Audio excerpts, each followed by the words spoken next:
M வாலிப சமூகத்திற்கு சொல்ல வேண்டிய ஒன்று, நன்றாக கேட்டுக்கொள்ளுங்கள். நபி ஸல்லல்லாஹு அலைஹி வஸல்லம் சொன்னார்கள், அல்லாஹ்வினுடைய நிழலை தவிர அன்றைய நாளில் வேறு எந்த ஒரு நிழலும் இருக்காதே. அப்படிப்பட்ட நிழலை அல்லாஹ் நாளை 7 நபர்களுக்கு கொடுப்பான் என்று சொன்னார்கள். முதல் நபர் யார் தெரியுமா? நீதமாக நடந்து கொண்ட ஆட்சியாளன். இரண்டாவது நபர் அல்லாஹ்வினுடைய இபாதத்திலேயே வளர்ந்த இளைஞனை சொன்னார்கள்.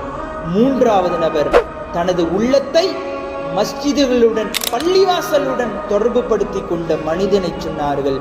நான்காவது நபர் அல்லாஹ்வுக்காகவே நேசம் கொண்டு அதற்காகவே இணைந்து அதற்காகவே பிரிந்த 2 மனிதர்களை சொன்னார்கள்.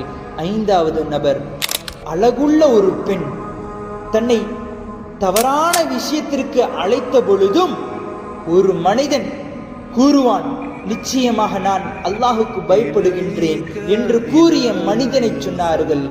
ஆறாவது நபர் வலது கை கொடுக்கும் கரம் எப்படி இடது கைக்கு தெரியாதோ அப்படிப்பட்ட தர்மம் செய்த மனிதனை சொன்னார்கள்.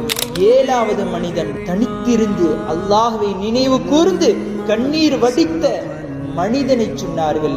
அப்ப வாலிப சமூகத்தை பற்றியும் நாளை கேள்வி கணக்கு கேட்கப்படும்.